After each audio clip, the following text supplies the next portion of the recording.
जय हिंद। नमस्कार साथियों, मैं रोहित पटेल आज़ाद फिजिकल कोच स्वागत करता हूं आपके अपने यूट्यूब चैनल प्रहार डिफेंस एकेडमी उज्जैन में। तो दोस्तों, आज हम बात करने वाले हैं, आपके वो सारे डाउट क्लियर करने वाले हैं जिसको लेके कहीं ना कहीं 50% बच्चों में ये कंफ्यूजन होता है कि हम कौन से ट्रेड में फॉर्म डालें और कौन से क्लास से हम फॉर्म अप्लाई कर सकते हैं। तो दोस्तों, यदि आप इस चैनल पर नए हैं तो प्लीज़ चैनल को सब्सक्राइब कर लें और बेल आइकन दबाना बिल्कुल ही ना भूलें, जिससे हमारे आने वाले नेक्स्ट वीडियो जल्दी से आप तक पहुंच जाए।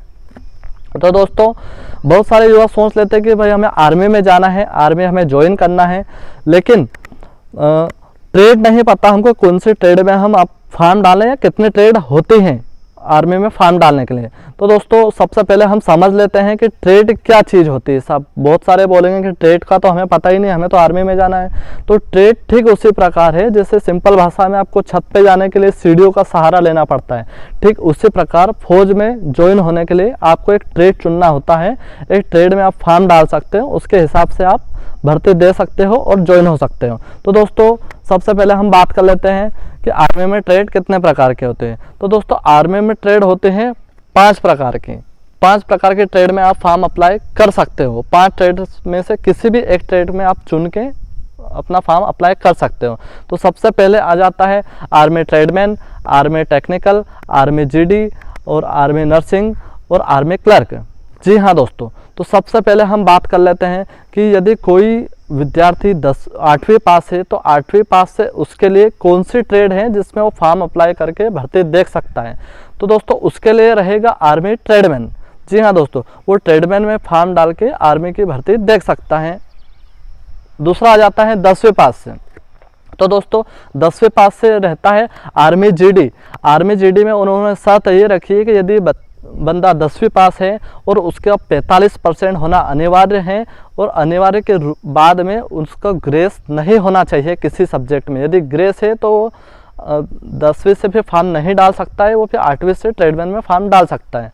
तो बात कर लेते हैं 10वीं से आर्मी जीडी में आप फॉर्म डाल सकते हैं, लेकिन शर्त है कि आपका 45% होना चाहिए और साथ में ग्रेस नहीं होना चाहिए। जी हाँ दोस्तों, अब हम बात कर लेते हैं 12वीं पास स्टूडेंट के लिए कि उनको कौन कौन से ट्रेड हैं और कौन से ट्रेड में कितने नंबर कितने अंक उनको चाहिए। सबसे पहले हम बात कर लेते हैं जिनके पास 12वीं में मैथ्स सब्जेक्ट होता है उनके लिए। यदि 12वीं में आपके पास में मैथ्स सब्जेक्ट हैं तो आपको टेक्निकल में फॉर्म आप डाल सकते हो, लेकिन शर्त यह है कि ओवरऑल आपका 50% होना अनिवार्य ही है। जी हाँ दोस्तों, यदि आपको टेक्निकल में फॉर्म डालना है तो मैथ्स सब्जेक्ट होना ज़रूरी है, 50 नंबर होना ज़रूरी है और साथ में हर सब्जेक्ट में आपका 40 नंबर होना ज़रूरी है, तभी आप आर्मी टेक्निकल की भर्ती देख सकते हो। दूसरी ट्रेड आ जाती है आपकी नर्सिंग एनए। तो नर्सिंग एनए के लिए आपका सब्जेक्ट होना चाहिए 12वीं में बायोलॉजी, और बायोलॉजी में ओवरऑल मिला के आपका 50% होना ज़रूरी है। जी हाँ दोस्तों, 50% आपका बायोलॉजी में होना ज़रूरी है और एनी सब्जेक्ट में आपका 40 नंबर होना ज़रूरी होता है। यदि आपका हर सब्जेक्ट में 40 अंक हैं और कुल मिला के टोटल मिला के आपका 50% बायोलॉजी में है तो आप आर्मी एनए की भर्ती देख सकते हो। दूसरा आ जाता है आपका क्लर्क। क्लर्क में कौन कौन से बच्चे अप्लाई कर सकते हैं। क्लर्क में आपका 3 सब्जेक्ट वाले अप्लाई कर सकते हैं। पहले आ जाता है कॉमर्स, फिर आ जाता है आपका मैथ्स वाले और दूसरा आ जाता है आपका बायोलॉजी वाले। इसमें उन्होंने शर्त ये रखी है कि आपका 60% होना ज़रूरी होगा।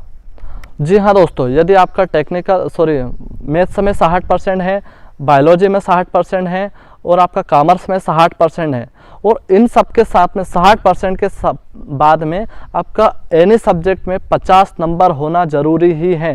यदि आपके पास में 50 नंबर है और 60% है तो आप आर्मी क्लर्क में फॉर्म डाल सकते हो, तीनों सब्जेक्ट में किसी सब्जेक्ट से भी। जी हाँ दोस्तों, कैसी लगी आज की ये वीडियो प्लीज़ आप कमेंट करके बताएं, और यदि लगता है आपको कि ये वीडियो आपके दोस्तों को या फिर कहीं ना कहीं जो भर्ती की तैयारी कर रहे हैं उनके लिए फ़ायदेमंद है तो प्लीज़ चैनल को सब्सक्राइब करें, शेयर करें, लाइक करें और जी हाँ दोस्तों, बेल आइकन को दबाना बिल्कुल ही ना भूलें, जिससे आने वाले नेक्स्ट वीडियो आपके तक जल्दी से जल्दी पहुँच जाए। जय हिंद, जय भारत।